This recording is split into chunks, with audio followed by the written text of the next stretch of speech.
Hi, everybody. Welcome to our 16th session of Well Read. We're really, really thrilled to be together as usual, and to be talking about women in leadership and leadership challenges and thinking about people who went first. And that's really exciting to be talking about Canadian women. Well, actually, not necessarily fully Canadian women, but women who led in Canada, because both of these women in the book, Nerve, have joined universities in Canada, but we'll get into that. So I'm joined here by my friends and colleagues, Andrea and Rania, and I'm Trista here in Ottawa, Canada, and excited to talk about women educational leadership. Rania, Andrea, do you want to give a short introduction? What are you thinking? How's it? What's going on with you, and who are you, and where are you right now?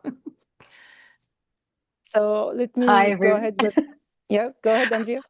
I was going to say hi. I'm speaking to you from Canberra, Australian Capital Territory, and looking at a new role, new position, starting in next week, which is Director of Professional Practice at a large pre-K through 12 school, early childhood through K to year 12. So yeah, very excited. Very warm day today, 38 degrees. So feeling it, even though it's 10:15 at night. Yeah, Rania. All the best in your new role and everything you both ladies are doing and our audience. Currently in Jordan, within the Jordan University, teaching bachelor degrees, master's, diploma, enjoying my life with them, and about to finish the course. And counting down for ICSI, trying to join ICSI on the 18th, 19th in Doha, Qatar.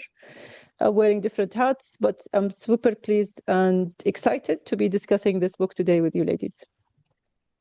Thanks so much. And I'm Trista, and joining in really cold weather, actually, Andrea. So I love the idea that you and I are in totally different gear. Like you've got tank top, and I've got a sweater on. It's chilly here today. Also look at seeing you in person, Rania, in ICSI. We'll be missing you so much, Andrea. So many great ICSI memories, and that's actually how we all connected. So it's nice to be joining and thinking about this time of year in January. And Rania, just as you're closing up your course, we're just starting up at the University of Ottawa. So it's always interesting to be working across these different hemispheres. So we'd love to hear where people are, where maybe they're joining us for this conversation. And there's a QR code here to add yourself. So thanks very much. So let's get into this book. And I'm beginning to see a pattern to our choices and to our reading. I'm not sure if Rania and Andrea are feeling the same way, but some of the similar themes keep popping up, and it's interesting to see different perspectives. And there's certain books that really struck me as being in conversation with this one. I'm interested to see if my pals here online are feeling the same way. But this book, Nerve, was provided to me at a Women in Leadership session at the University of Ottawa, held by the Business School of Telfer, and was recommended as a book to pick up. So I'm excited to see whether or not Rania and Andrea felt the connection to it as well. And these are the contents. And the way that the book is structured is providing two women's perspective. They're academics. Both were leaders, presidents, first women presidents of the universities, one at University of British Columbia, so on the west coast of Canada, and the other at the University of Alberta, also a western province. And they had met together. So actually, I think as Indira worked with Martha at the University of BC when Martha was president, and then took over the helm at the University of Alberta. And both had pretty big mandates when it came to their university presidency challenges and also successes, and talk about, from their perspective, some of the key themes that come up and the way that each chapter, so it starts with the different parts, and then within each chapter, they'll provide some academic and theoretical grounding, their own perspectives, some lessons learned, and then some key thinking, some questions for the reader. So maybe before we move on, thoughts around this kind of a structure when we're looking at first person perspectives. Anya and Andrea, anything that stood out to you from this section? Well, I can talk to you because I listened to this pod to the story the whole time. I never had any book to read from, and I did find it a little bit difficult to get engaged in the very beginning. But then, as the stories were told, I found I wanted to continually listen. But I do feel like I do like having a book. Like this was audible for me because I had to. It was just convenient for my many hours of driving. But I do think it proved to me that I do prefer to have a book that I can actually take notes in and things like that. So while driving and listening, it's a little bit more difficult, I think. But I really did enjoy the stories and the lessons to learn. And you do pick up things that happened in your life or experiences you've seen and witnessed, and for them to sort of validate what you were thinking and feeling at the time. I liked that. Rania? Yeah, it was kind of interesting because of the title at the beginning. Why did they select nerve and how they define nerve within the book and all the sections? The second observation was that we usually read for people or discuss with people about how do they lead or leading or during their leadership. But I had a smile on my face when I saw part 3, like life after leading, because that's something me personally I would always reflect on and think about how we what kind of changes and how we behave, what kind of things that we want to do after we leave a specific role or a specific position, and what kind of lessons do we take, and are we ready for that step or not.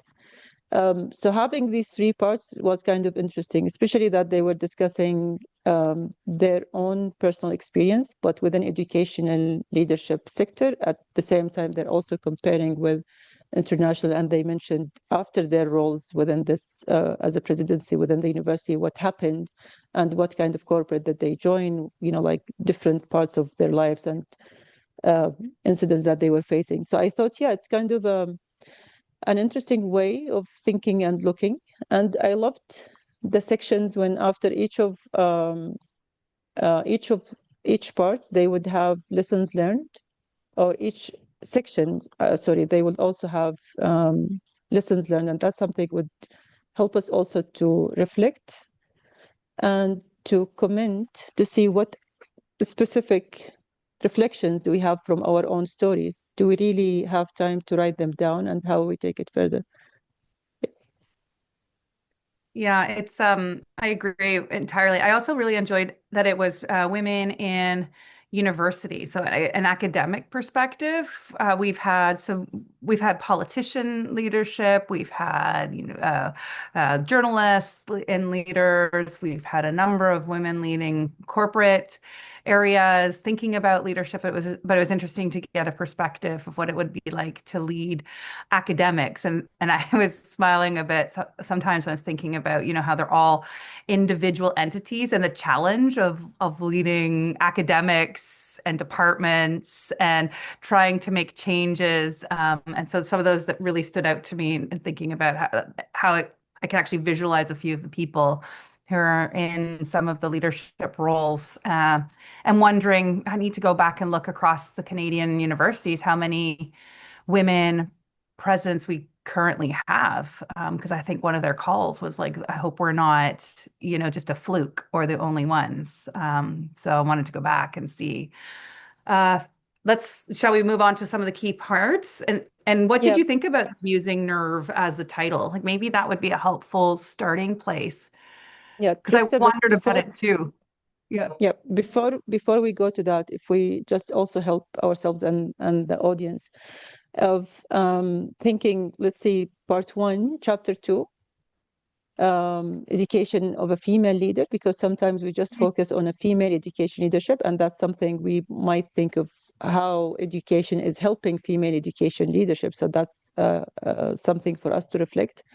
And chapter 3, marriage and children, where it goes back also for chapter 11 when they're discussing balance. Is there such a thing? So for whoever did not read the book or willing to read the book, I think there is something they will see that it's not kind of repeated, but it's had been mentioned from different angles or different perspectives and different experience. But also, as you had mentioned earlier, that it's becoming kind of a pattern within all of our previous books, especially when they discuss about the public persona and how we select and what's the best options and how it's affecting. I think that was also with our previous book. So yep, if we're going to see or discuss how did they define nerve and why did they select nerve as a title. So I wondered when I think about nerve, I'm not sure I always think of it as a positive term. Sometimes like they've got some nerve is kind of the term. Yeah. And it doesn't always come at with that like a positive attribute. But the way that they framed it at the very beginning to think about nerve having the willingness, the grit and the grace. I think that when they talk about grit and grace, I think that combines that sense of nerve that they're providing. Does anyone have the definition handy? I was thinking about pulling that out and I forgot to do it. So I think But you're referring to page 3, maybe, and nerve yeah, developing. Yeah. go ahead. Can you read that out, Rania? So when they're talking about nerve is developing your nerve to lead, drawing upon your nerve when you're leading, and finding the nerve to reinvent yourself when you no longer are leading. Nerve is the personal attribute that we believe is not only required to lead, but it's also often is missing in women. Is this what you're referring to? Yeah. So I'm just thinking, would a synonym be brave? Is it, what's the difference, right? Because you need to be a little bit brave and put yourself out there. I'm thinking of Brene Brown's being vulnerable and everything. Is a nerve another term?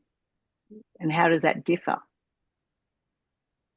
Well, and they refer a lot to Brene Brown's work, don't they, around vulnerability, importance of vulnerability, that they use that quote, the Roosevelt quote about getting into the ring and with your armor, and the daring to lead. So it's almost brave, daring.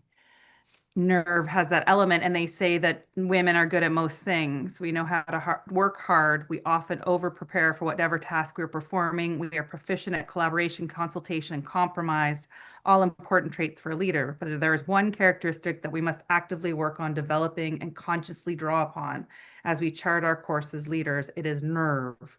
Not easy, not obvious, not immediate part of our repertoire.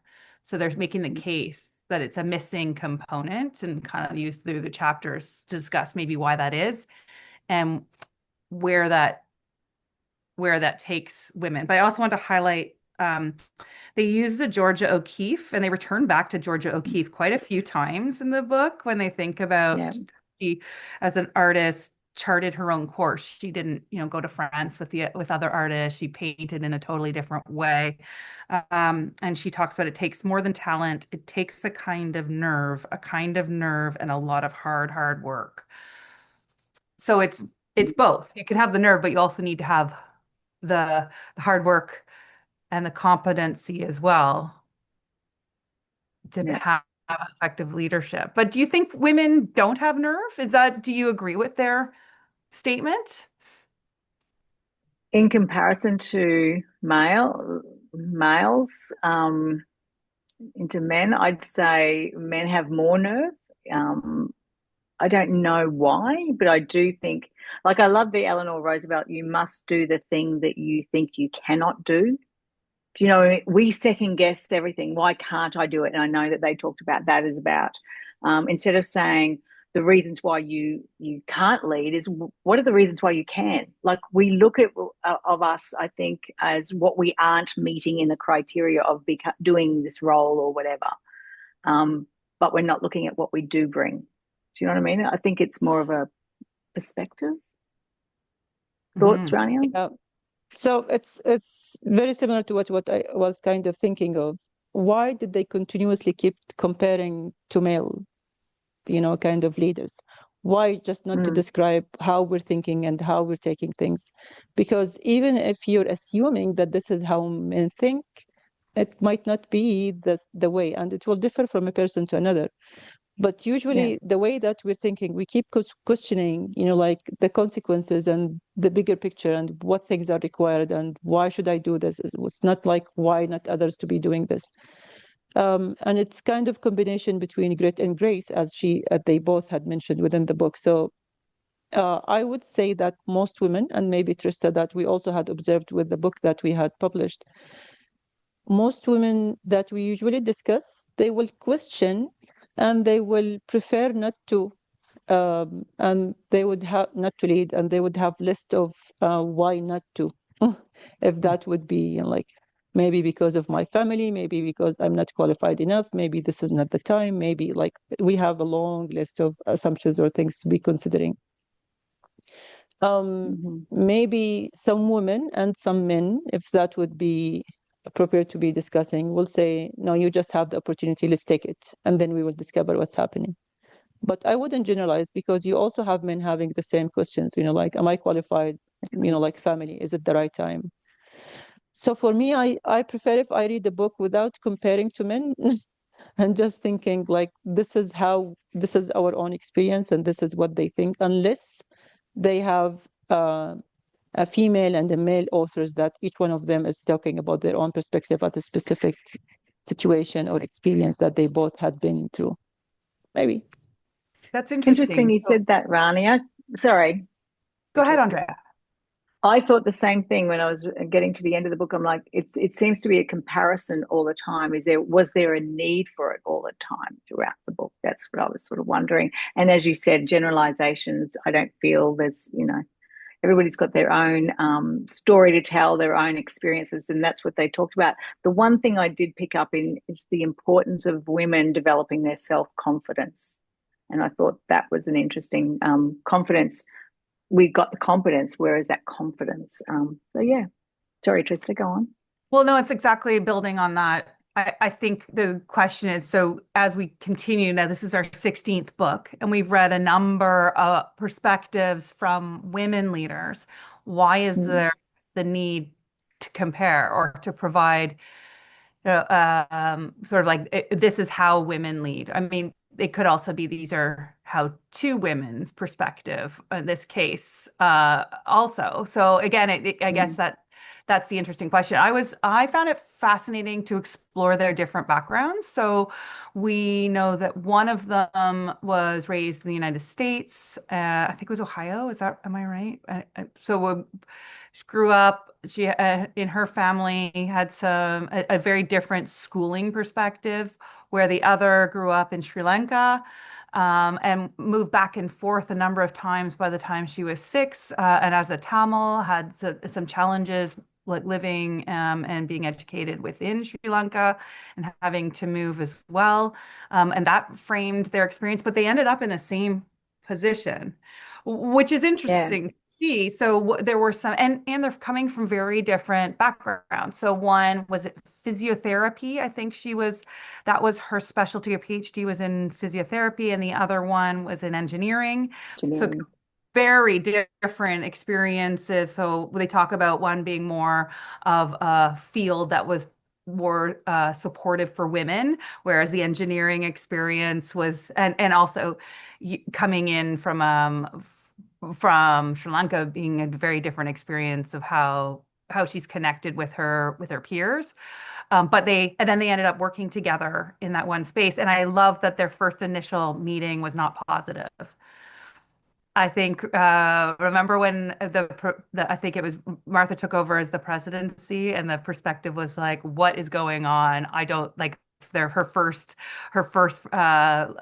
lecture didn't go well, didn't for the academics, and one of them being Indira, who said, oh no, we have this person, but she got a message for someone she trusted who said, I know what you're thinking, but this person is amazing. Give her a chance. And it was like, so somebody else was also helping support. So I think it goes to speak about sponsors, supports, perspective.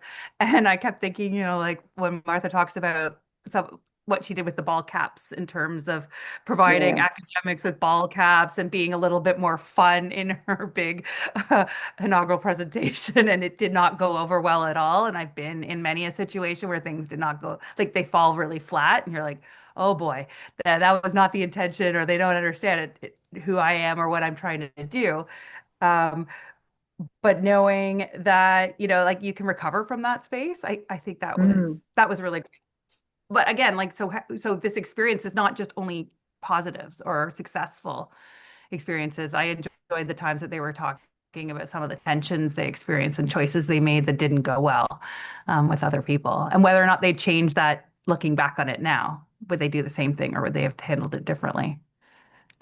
And I loved Yeah. Not sure when if I took they, yeah, I loved when they also mentioned about the tension, what which happened at the end of their period together when she had the choice to become a president of university of another university, but like the preference was instead of accepting to stay and wait for the opportunity to be at the university where she's staying, and that caused kind of a tension between both ladies, which they had described beautifully in the book, and like each one from her perspective and how did they um, thought what kind of feelings went with that, but still they came back to us and they had written the book together. So it's kind of an interesting way of describing those tensions and those moments. And I loved the way they reflected and said, they were very vulnerable in sharing how their reaction was not. Now they've reflected on their behavior and said that was, I thought that was really big of them to actually share that. You know what I mean? Which part are you talking about, Andrea? Like when they were having their own personal conflict between the two of Yeah, them, and when they were having the conflict between them and then realized later on, oh, I shouldn't have expected that from them. You know what I mean? I just thought it was sharing that made me feel like, well, they're being honest in that space as well, right? Sharing that vulnerability of that no one's ever perfect. So your reactions to certain situations, how you react at the time might change, and your opinion might change a year later of, oh, actually, I didn't handle that situation well. they worked hard to repair their relationship. I was thinking, so those people who may not be clear on what we're talking about is the president of UBC. When Martha was working as the president of UBC, she had a vice dean and was almost charting a path for a transition for Indira to take over the role. But during that time, Indira was offered a position at the University of Alberta that she really couldn't pass up because you can't just wait for a position that may not come at any point. And things could have thwarted her at getting that role because you don't just assume into a position. You have a whole bunch of selection committee people. So that caused a real tension. And it's they when they talked about it, they both talked about this conflict and how it obviously they stopped talking. They really had a tense experience in life. And I'm wondering, like writing the book, it must have been such a nice coming together of their friendship. Imagine reading each other's perspective around that time. I was thinking that was a pretty powerful way to resolve some issues if, with conflicts with friends, start writing a book together. That might be interesting. But they both ended up successful, right? So it Yeah. was a positive. I'm thinking too. I was talking to somebody recently about, waiting in a school for a promotion into leadership. How long do you wait for an opening in the school? Do you have to move on? And somebody said sometimes you have to go to grow because there might not be the opportunities there. But then how does the leadership take it when you do move on for another opportunity? So it reminded me of this story. The Interesting. And importance of, yeah. no, go ahead. I think you're going to mention the importance of mentors Yeah, I was, but you go first and I'll add on. because it's the same. I was opening 67 and I was going to refer for like the sponsors, as they call them, or the mentors, and having someone who really believes in your potential and willing to take a bet on you. So I think that's really interesting. Do we have such a person in our lives? Or how many do we have? And it's not the first time that we've heard that it's actually not about mentors. Like mentors are really important, but it's sponsors who really, and that was the book that we read with the women in leadership, this one. Yeah. Julia Gillard. Well, As soon as I heard the word sponsors, I thought of you, Trista, because that's something that you read, like you have, that's something you've really resonated with lately in the last few books we've read. yeah, the sponsorship, and that we think it's mentorship, but it's people willing to take a risk and put their name beside yours, that and make opportunities. And that sometimes is the part that's missing. And it's that network of how do you build that? And how do you do that when you're coming in? So let's say you're not from the community. How do you provide, like, how do you get opportunities for sponsorship? Where does that come from? And like trying to think about how do you grow women leaders or any leader? Um, Mm. it really is around those people that you don't actually know. So it's not about it being like, I'm choosing you because you're going to be my sponsor. That feels a bit ick to me. It's really a genuine relationship that happens maybe in a previous experience or something they've seen, so that they reach out and sort of really More, support you. And I was more struck by, organic, you're thinking. Are you thinking more organic? yeah, I don't know. Yeah, I mean, it's both. You have to be a bit purposeful and Mm. strategic about some of the opportunities, and maybe that's where Nerve comes in. It's providing opportunities to connect with other people, to take risks, to support, to help, and so people can see some of your skills so that when something comes along, they might think of you. But it can't be done in a very deliberate way that feels that it's not sincere, I guess, is where that's the challenge. Mm. I'd love to hear from people who have had that sponsorship. Or can you too? Can Rani? Did you had somebody who has been a sponsor for you? Can you think of that? Yeah, most of the time I was lucky enough in different contexts and different places that I would have someone. Um, I can remember now one of my professors when he had a bet that I can teach one of the tough subjects, one of the hard topics, and he dared other professors at the university that I'm gonna do that. So when I knew this, I went to his office and I asked him, uh, I would rather that you don't put yourself in this, and I'm happy to decline or whatever. But he said, no, I'm sure that you're going to do well. So, like, although I was kind of 19, 20 years old, but I still remember this Mm. incident and what kind of trust, what kind of things did he see that I would be able to do and, like reflect within. Although it was a very young age, I did not have experience before, but he wanted me to step ahead and to do that, like. Mm.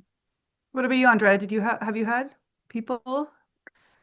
Um, I always go back to my first principal who said, "Where do you want to be in 5 years' time, and how can I help you get there?" That was just a random conversation we had, and she said, "I can see you getting a doctorate one day." And I went, "Oh, don't be silly! I didn't go to university until the age of 30. There's no way." But it's just that I think they see the potential in you, and they actually go into bat for you, and that's to me is you're not asking them for it, but and then I'm thinking, do we pay it forward? That's You it. know, right? We have to have that experience, and it's got to be genuine. When you were saying authentic and genuine, and I sort of think now, where have I tapped people on the shoulder and said, "Have you considered this? I think you'd be great at this." And I have done that a few times, but I think I could be a little bit more intentional in my approach. You know what I mean? More consistent, I'd say. What about you? Yeah, definitely. I would think about a lot of my roles have been because someone has put their neck out or suggested it, and also maybe had to encourage me, similar to when Martha talks about, I think it was Martha Piper who was talking about how many times somebody kept asking her to take that role, or no, it was Indira, wasn't it, about the University of Alberta? And they asked her and asked her and asked her to be consider applying for the position. And she said no, like three times. And then finally, I feel bad. I should just go and look at the university, and then learned about it. And that's when she decided she was really committed. I'm like, wow, that takes, like, that person didn't just like reach out, like they were persistent. 6 weeks Mm. later, following up, 6 weeks later, following up and being really deliberate about that. But I was also thinking about how do you, if you're building leadership, courses and we're working with leaders, where do we talk about the importance of your leadership being supporting others? And they talk about this a lot in the book, right? It's actually growing other leaders. That's a sign of Mm. your leadership Good and your leadership. Yeah. success. So Yeah. do we talk about that ever? We often talk about people's individual leadership skills or what you can accomplish. But I'm not sure we always like talk about are you looking around and thinking about transitions and also other opportunities, and they might not be with you and your corporation or organization. So Mm. for me, I would continuously raise this kind of question or um, tip or recommendation for my students in the lectures or training, or maybe, like with kind of discussions like this, just to help the person, as they mentioned, like in page 81, be prepared to take a risk and draw upon your nerve. So sometimes we just prefer not to, or we think maybe the next time. So I continuously keep telling people around me, just utilize the opportunity or make the opportunity. Don't wait and don't say like next time. Maybe this is the time and you're not aware that instead of just having it, something in the future. So this is the future that you're thinking of instead of waiting, and how you can make sure that you're trying your best. Yesterday, I was discussing with one of my postgraduate students, and she came to me. She said, "Do you accept the role when you know, or you learn till you accept the role?" I said it's kind of combination of both, because even if you have a specific knowledge, it does not mean that this knowledge is relevant to this role or you know it all. So yes, acknowledge what you have, but also acknowledge that you need to learn more, because there are different contexts, different experiences, different things that you're going to face.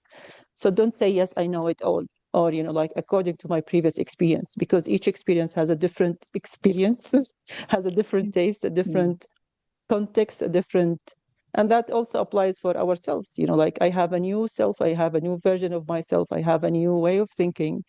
So I won't just copy what I used to do, right?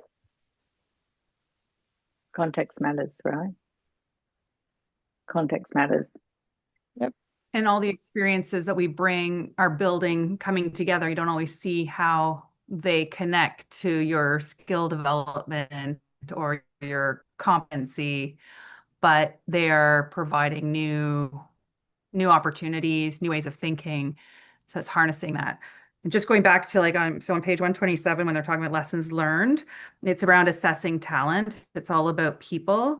So they say, in the end, the success of an organization is all about people. Leaders are largely responsible for assembling and promoting the people who can best work together to advance a common agenda. The tasks of talent recruitment and retention require the abilities to assess and evaluate performance and to motivate and inspire. These two aspects of talent development entail different skill sets and are critical to optimizing the performance of your people and of the organization. And then they ask a question, again, comparing to men, are women leaders better at talent management than their male counterparts? And when they're talking about, performance reviews or holding on to people, even when the person isn't performing to the level that they were expected to, I was wondering if that brought up any thoughts for you as you were reading around retention, recruitment, and also I think letting people move on and changing careers, letting people down.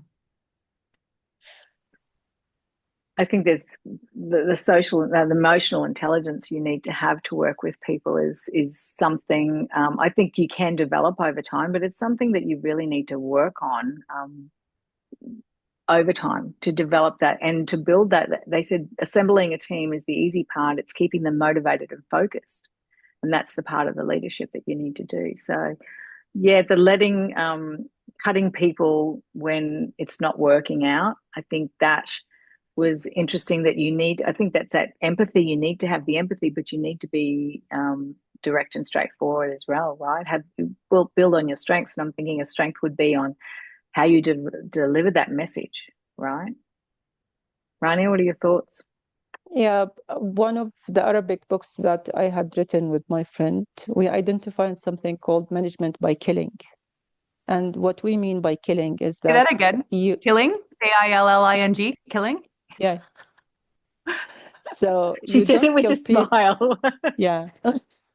So you don't literally kill the person, but you kill the talent or you kill the opportunity. So sometimes when someone, let's say I'm coming to you, Trista, telling you that I have this new opportunity, you say, no, just keep up, like what you do. This is better for you. You have your children, just focus on that. So you're killing an opportunity. You're killing a new version of me that I can try this. But the way that you're giving me the advice seems like you care for me and you're helping me to focus. So that's what, sometimes we need to be careful about the way how we speak to others and how we give them advice, tips, or we help them to identify what kind of things that they're able to do or they're not able to do. Wherever that, when I go back to my mother, and she would, like I would ask her something, she would never give me an excuse to say no. She would tell me, like, try, and then you will decide. That would be the advice ever. Like, just say yes and you would have the support. But if you don't try, no one would know how they can support you. And that will take me to page 93, when I think Pepper, she would be asking, was I scared? Of course. And the conversation with my mother summed up my concern. Like, we always refer to each single book that we're reading, like the relationship with our families, the relationship with the people around us, especially our parents, and how much they invest and how much they encourage us in different ways and in different concerns that we might be discussing or sharing or taking. Yeah, I guess I'm struck by so much in what you just said, Rania. First of Mm. all, that idea of almost like the fake concern, but it's really about yourself and why you're putting people down because you don't want to change. Like there's a lot of fear behind maybe if they're really going to be successful, so that you don't want them to move on, or they're like in really helping you in that role, so you don't want them to move on, and it'll be hard for you and yourself. So, but it's that kind of that false care that's so interesting. And I'm really glad you raised that because I'm thinking a lot of it. I think probably we do that a lot. Um, yeah, because it's emotional. It's going back to what Andrea was saying about the emotional intelligence and being aware of how we're responding and what that looks like outwardly. And then the role of parents or family, because I think they probably are outside of our workplace and have our best interests. We hope mostly, many of us, not all of us, but that idea of like maybe they can give the really objective perspective for what works for you rather than having some sort of stake in it, like dog in the fight, using that frame. Andrea, what were you thinking when you heard Rania? Management through killing. Yeah, but you're so right. I think a few kind words or a few words of empowerment on other people can make a huge difference. I've seen that, like when you believe in someone. But again, you can easily deflate somebody by in which you deliver. Like it comes across to conversations as I listen to the other podcast today, all about the importance of having a conversation, right? But it's that empathy that you need to have, and are you coming from a genuine place? I was thinking of when people wanted the best for me, they're the people I listen to. When I know that they genuinely want the best for you, that's who I listen to. If I'm just listening to anyone, as you said, Rania, they might have a different agenda and you're not really sure. Um, yeah. The other Yeah. thing that really came through for me is that the power of a simple thank you and that personal touch, even when they were at the top of their game, making that little effort. And it reminded me, I worked in a school and I put a little chocolate in everybody's top drawer before they all came to school. I just put a little chocolate and write thank you. And they're all in the staff room going, oh my gosh, I got a chocolate that said thank you. I wonder which student. Like, they were all talking about it. And I knew it was me, but I just wanted to give them something to have a positive thing. And I'm thinking those little things don't take long, but they can actually have a real, effect on people. So That was something that stood out. You're right. So, in just to give frame to it, they talked about how at the end of the day they would write a small note, like 4 lines, to every person, not every day, but make sure that they would write a couple of notes to each of the members of the staff. And I'm thinking like a university is a very big space. So to be, if they saw something that happened during the day, or they would just do a handwritten note. Um, I love Taylor Swift, so just FYI, I've gotten really into her as a woman leader in business and music industry, and I watched the series on the Eras tour. But she wrote those handwritten notes to when Mm, she was providing like information or bonuses to people, provides them with handwritten cards and takes that time and like how and writing like how many signed versions, but she spends builds that into her time. And like that's a theme that's coming up in a lot of these spaces, taking that moment to be genuine. And I'm sitting looking at Christmas cards that I actually wrote 15 years ago and still haven't mailed.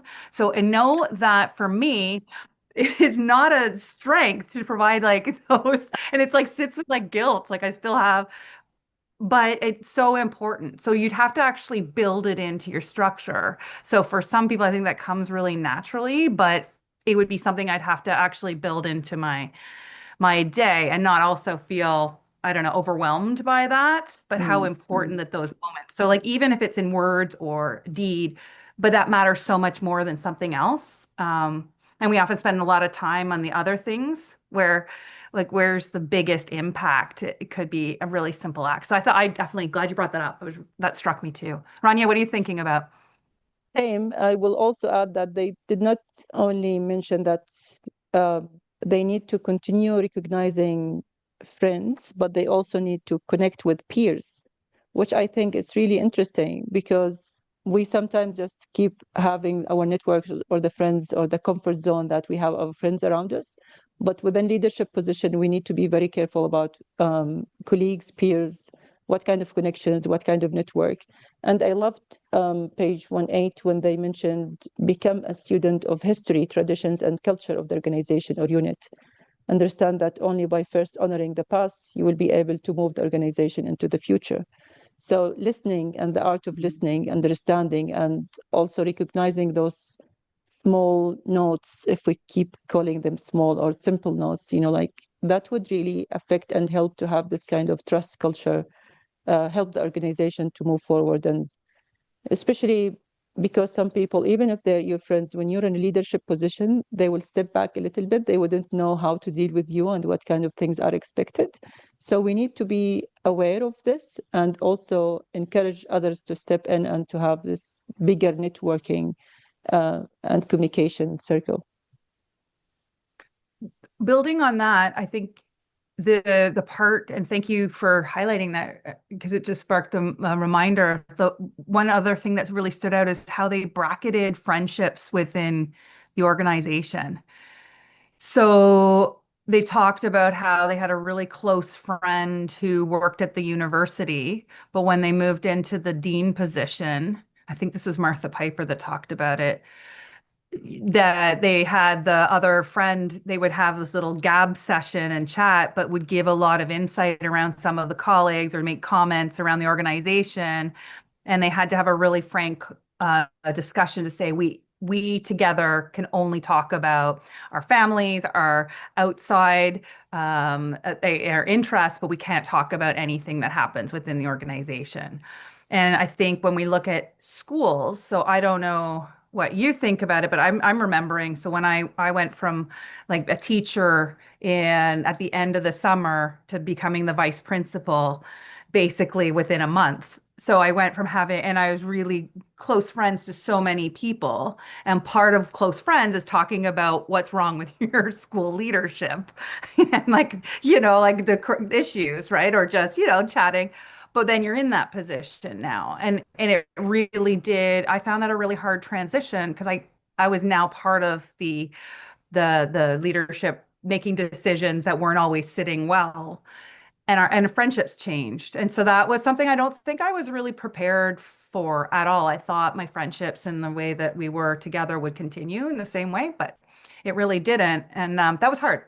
So being in the same school, maybe if you move, it's different, but if you're in the same space and like having those really honest conversations would have been a really helpful tip to just bracket. Mhm. And, like, so it's not like uncomfortable, or we just felt weird about how we talked about it. Or I also wasn't sure if people were telling me things, hoping that I'd make changes based on their interests and their perspective. Thoughts?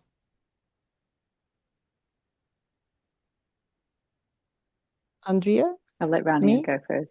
I know I was going to let you go first. Yeah. So I've been through those phases same. And sometimes you need to bridge that gap that's had already happened and to help them to see how the new role would happen. But as you had mentioned completely, no one had prepared us for this. And we assume that we will continue having this friendship talks, meetings, but suddenly they will step back, or you wouldn't know even how to take it further. And that I would connect it to the vision when they both talked about and creating or talking about the vision for their organization and what kind of discussion, what kind of partnerships, who are they going to discuss and who are they going to include and how to build that. I think that's really important because sometimes your previous experience, your previous thoughts might not be the same way that you're thinking of them when you are leading, when you're actually in that position or that platform, would say, Andrea. Yeah, I was just thinking, somebody said to me, "Oh, do you know so and so? What are your thoughts on these people?" And I'm like, "Well," and then they said something, and I said, "Actually, I find everybody's different with whoever they work with, right? So if it, I until I work with the person or until I know them personally, I don't take anybody else's viewpoint. I take it very lightly because until you're in a different context, right? So they might say, "Oh, they're really difficult to work for," or blah blah blah, and you think, well, I might not have found that. So I don't listen to that sort of, I take that very lightly when people give me their opinion on certain people to work with. But I think those boundaries need to be put in place fairly early on. If you just let it sort of, it's probably a conversation you don't want to have with people, right? But I think you need to have that early on. And I know when you're coaching with people and they'd share something with you, I'd quickly change the subject because that's not what we're coaching about. Like, we're not coaching, that person's not in the conversation, let's move it. So I'd have to pivot very quickly to avoid that gossiping, talking about something that's not beneficial to the coaching session. Yeah. Yep. But you've learned those skills, right? We don't always learn those skills in when we go into leadership. If we're young and we're early in our career, we kind of learn it the hard way, right? Oh, I should have done this, or that would have been really helpful. I'll do that next time, like build that in the experience. One more thing I wanted to pull on, Rania, you were talking about the visioning statement. I did find it really interesting when she talked about how she was moving ahead with the vision. And I was like right with her, like that makes total sense. Yeah, you've got a great vision, you plan. And then how it didn't land well because people didn't actually understand the rationale and the reason for it. So sometimes you move ahead of where the organization is, and you have to make sure you sort of like are people along before you can get there. So she was having town halls talking about the vision, and people were still disgruntled talking about, something other, like about having right resources in their classroom, which is a totally disconnect. So it's not that those two things aren't important. They just there's a different conversation happening. So it was a good reminder that sometimes I know for me, I get ahead, like I'm thinking about where we need to get to. And sometimes I forget about the steps that are essential to get there, and I start here, and making sure people are on board, or like, where are people at? And I think it goes back to that listening that you talked about, Rania, and also the history and understanding the history and respecting that as well. And I also, like find it interesting because I'm conducting a study and data collection phase at the moment. And one of the questions I ask the interviewee is, given advice for a principal that they will be joining on their first day, what will be the advice? So one of the interviewee had said, I wouldn't advise them to start early, like they should be old enough to have enough experience. And for me, was that kind of shocking because she said, don't accept any role if you're like 25, 28 or something. She had a specific number of she was referring to. So in my head, I was like, nah, that would not be the case. Like that would depend on the experience, that many things. I wouldn't stick it or have this stereotyping people. which I think goes back to chapter 16, when they have like bit of lessons learned or advice. Consciously work to stretch your mind. Recognize that by stretching your mind, you will experience a level of discomfort, and then seek out new skills. What was really interesting about think about the spiritual side of life when they talking about super aging, which I thought like it's really interesting how to celebrate and recognize that it's fine if I'm aged. I'm getting this new phase in my life, and how to continue working. So there are lots and lots of lessons that we can go back and reflect from from the experience that they had been sharing for me. And I thought that this is not kind of a book that I would read only once. I might refer to some of the chapters, like depends on the phase or the need, just to go back and see what kind of experience did they have on this one. Yeah, so it's a thumbs up, this book, feeling like worth the read. I think I got more than I thought I would, to be honest, when I first started reading it. Thinking about, I wonder what this is going to offer, but as it's something different from the other ones. But I think it did provide either some building on some of the ideas that we've already talked about, providing some new insights. I mean, I sit here reminded again how important it is to have for leaders leadership training, and I'm thinking about in schools and educational systems, and almost just questions, provocations, questions. If you're thinking about visioning, or how are you going to manage working with colleagues that you've worked with before? How are you going to think about retention, recruitment, and also changing people's roles? It's harder in schools because we have unions, so you're almost like stuck together. But how do you shift roles and bring out the strengths in people? How do you support other people? How are you growing the leadership within the school, like really actively? How are you doing that personal moment of connection, and like telling people a little bit about you? How do you bring your own flavor? And what do you do when it doesn't land well? Like, how do you recover? So I think there are lots of great questions that I would pull out. No, and it's people's experiences. So the more that we read these books, I think it's really helpful to think about what other women have done before. And I know that we really focused on women leaders in this well-read. Any final words or thoughts, Andrea, Rania, from what you're taking away, and maybe sharing our next book? So I'll leave it to the two of you to close out. I think my personal thing was principals. When they finish their leadership, what do they do? Where do they go? How do they feel? And so there was a lot of things that I thought about, when I'm coaching people, coaching principals, coaching career trajectories, where they want to go. Those chapters on, the best before date, and I struggled with the old age term. Old age, I really don't like old age. I prefer aging. I feel like I see that they expand your mental capacity and seek out new skills too, but I also feel we have a lot to learn from them in that aging place. Like, right, there's a lot of knowledge, a lot of experience, a lot of wisdom. So I'm grateful that we got to hear that. I heard it listening to the book. So I think I would recommend this to principals who are finishing up in that space and wanting to go somewhere new or exciting. Yeah. Sorry, Rania.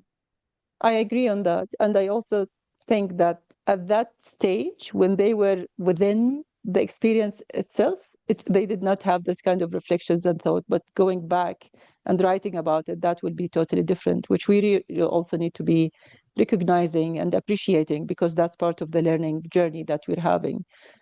We wouldn't expect that we will have the same lessons or the same reflections during the event itself, because like one of the chapters when they said what might go wrong, like oh my God, when I read that, too many things could go, even like without expecting what you're going to face and how it's going to be happening. But yeah, we need to be prepared, and even to take the decision, when are we going to leave this role, and how are we going to leave it, and what's going to happen next. I think that's something we all need to be discussing, maybe from day one or even before accepting like those kind of new positions, new roles, new tasks in our life. Thank you for recommending the book, and we hope that others can join us also. Congratulations on your new book, Trista. We can't wait to read it and to discuss it. So that's something we're having for the next discussion, 17th. Yay! Thank you, everyone. Looking forward to it. Thanks, everybody. Thank you. Thank you.